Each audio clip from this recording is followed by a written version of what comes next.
La résolution pour faire en sorte que les sites du niveau 3 puissent donc disposer de la sécurité normale. Je vais demander le vote de cette résolution parce que la date à laquelle les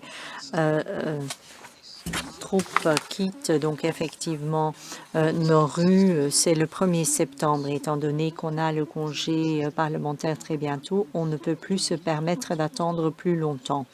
Donc en fait, nous demandons à notre gouvernement 4 choses en fait. Donnez-nous des explications concernant le plan que vous avez donc lancé en la matière, donc pour l'OVG, parce que l'on voudrait quand même savoir ce qui va arriver à la place. Vous l'avez peut-être déjà entendu dans plusieurs médias ou peut-être pas. Aussi la communauté juive, donc elles se posent des questions, elles ne savent pas ce qui va se passer pour garantir la sécurité. On voudrait également avoir les moyens nécessaires au niveau fédéral, donc pour sécuriser un certain nombre d'endroits.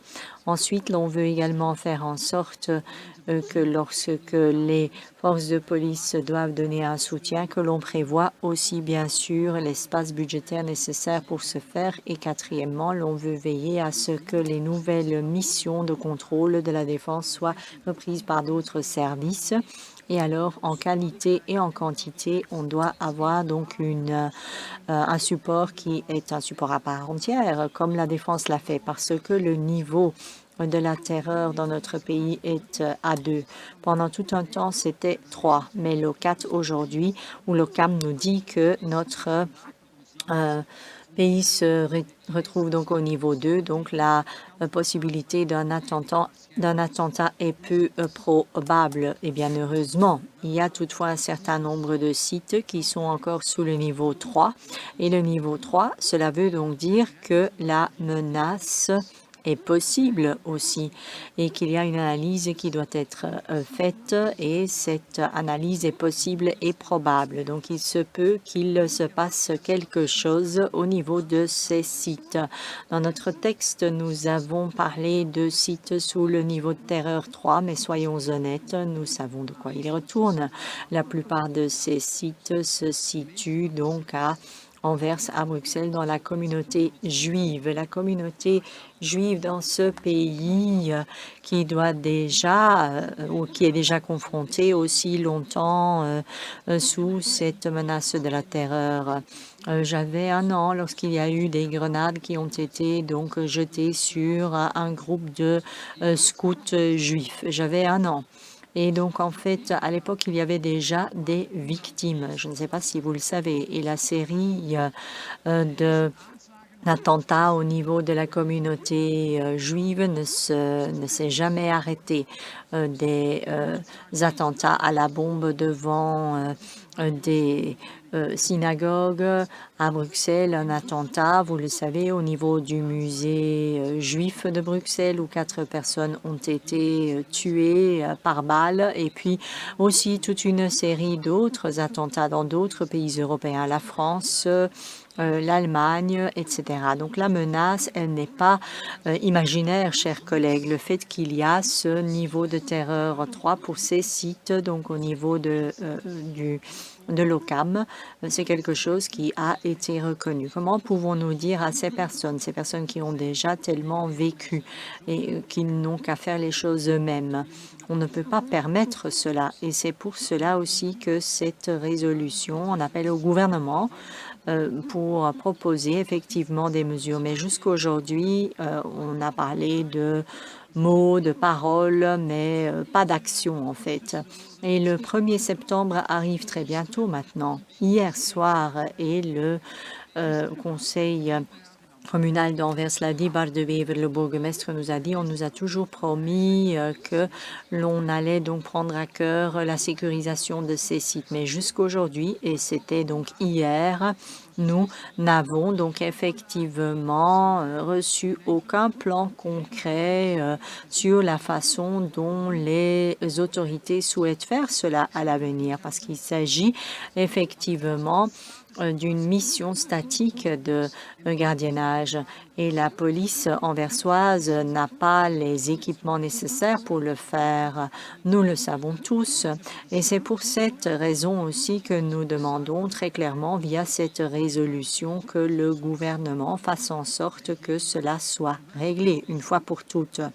La semaine dernière, nous avons déjà introduit un amendement au niveau du budget pour prévoir donc des moyens nécessaires pour placer des caméras aussi, etc. Donc un projet qui avait vu le jour sous le précédent ministre de l'Intérieur, Ian Bond. Et donc en fait, c'est un projet qui a été arrêté. Bien sûr. Et ça m'a fait du mal de voir que c'était un amendement comme ça dont on a, ou d'une proposition de loi dont on n'a même pas tenu compte. Et au niveau du budget de la défense, lorsqu'on voit combien ça coûte, la sécurité en général, nous en sommes au-dessus de 5 milliards. Si on y ajoute encore les autres corps de police et tout le reste que l'on investit, c'est déjà le double, c'est 10 milliards. Mais pour 3 millions, pour faire en sorte que les enfants qui vont à l'école et qui sont donc effectivement aussi l'objectif, le but aussi d'un attentat, en fait, la cible d'un attentat, qu'on ne trouve pas de l'argent pour ces personnes-là, ça je ne le comprends pas. Bien sûr, personne n'aime des policiers, des militaires dans la rue. Je le comprends tout à fait. On n'a pas envie de voir cela dans la ville. Ce n'est pas quelque chose qui est gai, mais ça fonctionne et c'est quelque chose d'efficace. C'est un moyen dissuasif effectif.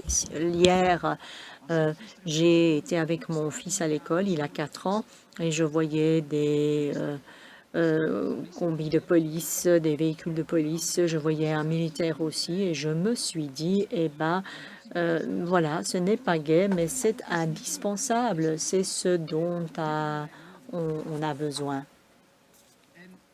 Et nous devons parler de la sécurité de nos citoyens.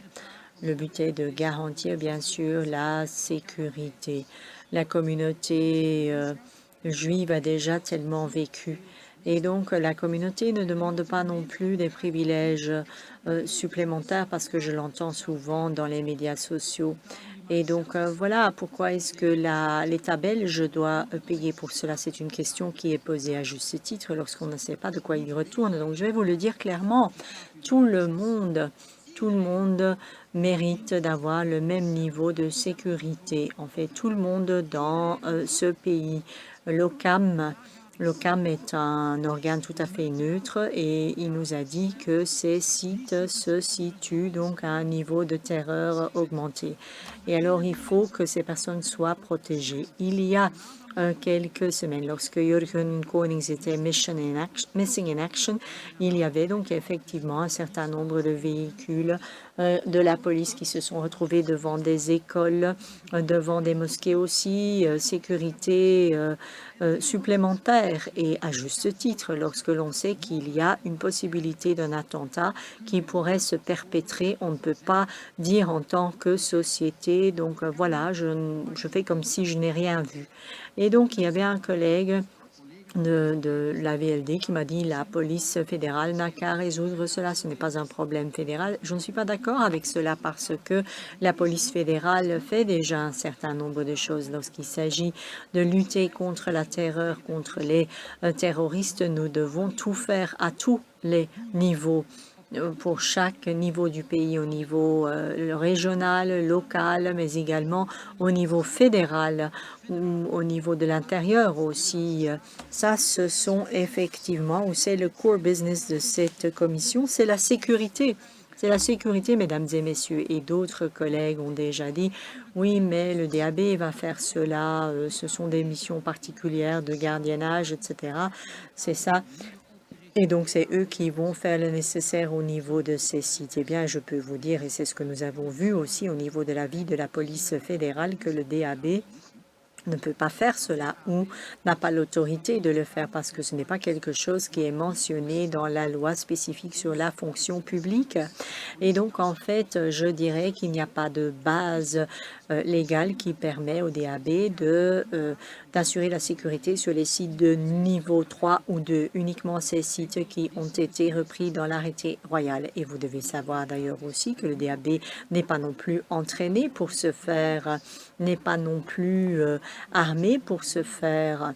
Et donc de là, en fait, la question que j'ai pour vous aujourd'hui, pour le vote, faites en sorte ou faisons en sorte que tout le monde dans ce pays qui envoie son enfant donc à l'école, qui va se promener dans une zone où il y a plus de terreur, et bien que ces personnes soient bien sécurisées. Les mamans, les papas, les grands-parents, des petits-enfants, c'est la mission primaire de nos autorités, de faire en sorte qu'il y ait une sécurité à part entière. Si ici, au niveau du Parlement, via une résolution, parce qu'il ne s'agit pas de la législation, il ne s'agit pas non plus de budget, et c'est un des reproche que l'on m'a fait donc lorsque j'ai demandé ou introduit un amendement de 3 millions d'euros pour la sécurité. Ce n'est pas à l'opposition de décider ce qui va se retrouver dans le budget ou non. Donc en fait, pour ceux qui pensent que ça c'est un argument valable, j'ai en fait une deuxième opportunité aujourd'hui. Et donc en fait, je ne vous montre ou je ne vous impose pas des montants spécifiques. Qu'est-ce que c'est? C'est un projet de résolution et en fait, ce n'est rien d'autre qu'un message que je vous donne à partir de cette assemblée, à partir de cette commission, à partir de cette chambre au gouvernement. Et nous demandons que l'on prenne cela à cœur. Et on n'en fait pas plus que cela. Et on peut avoir des différences idéologiques dans la politique sur toute une série de choses, droite versus gauche, etc. L'immigration, l'économie, toute une série de choses. Mais la sécurité, mesdames et messieurs, et la lutte contre la terreur, il faut que ce soit clair. Donc là-dessus, il ne doit pas y avoir de discussion. Tous ensemble, nous devons intervenir, mesdames et messieurs, parce qu'un terroriste qui se rend à un site et qui est sur la liste, il ne va certainement pas demander à une personne « Est-ce que je peux voir votre carte du parti politique auquel vous appartenez ?» Cela ne va pas se faire comme ça, hein. Un terroriste, en fait, il s'en fiche de tout cela. Nous sommes la cible de ces terroristes. Et donc, il faut que ces terroristes sachent que les sites sous le niveau 3, la communauté juive, mais d'autres sites également, nous allons leur donner les protections nécessaires. Et chers collègues, c'est pour cela que je vous invite aussi, je vous demande à soutenir cette résolution à 100%. Merci beaucoup.